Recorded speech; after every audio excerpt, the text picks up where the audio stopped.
these love pieces. They're killing me. How y'all doing up there? If you can't top it's love piece. You know what I'm saying? Maybe if I card of 300 dudes and 2 girls, maybe. Anyway, I'm Simply Sale, THEINKDIVA. I'm a local artist, meaning although I hail from Italy, I lived there for many years. I have product for sale, so if you do dig what I do, help a sister out. Book from the city. Alright?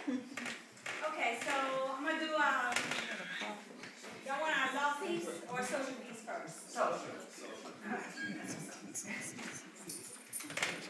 They say men marry women who remind her of their mothers, and women look for reflections of their fathers. I say, if we don't provide our kids with role models, they'll just be looking into empty bottles, street corners, needles, gang acceptance as the replacement of a family feeling, filling up the empty spaces in their hearts with metal detectors, public institutions with bars and no windows, no visions of tomorrows, plenty of yesterdays filled with sorrow, a sad song that repeats itself like the mistakes we read in history books. This chant is sounding more like a cry, a boring, outdated nursery rhyme.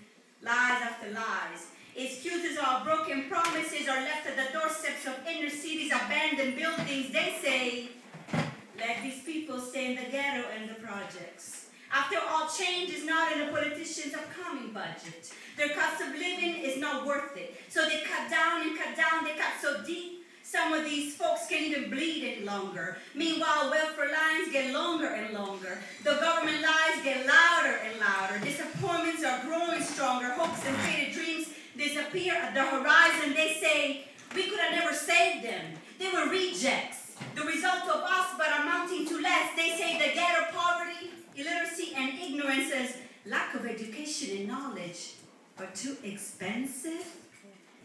I say, I must agree, because look how many humans' lives we're wasting in the name of progress. I say, I must agree, because look how many human lives we're wasting in the name of progress. They say these rejects are the bad product of society. Progress comes with a price tag, so they expect us, the poets, to wash our hands after the bloodshed. Ironically, the government expects us in the world to commit the crime and sometimes just do the time. Wash their dirty clothes and keep the dirty secrets in family closets locked away, hid away from truth-seeking eyes and views. I say, it's a dang shame we are so complacent, trading in the prospect of progress for this present mess. They say I digress and my poetry does not impress them. I say I write to impress nobody, but just to leave a permanent footprint on this world's sands.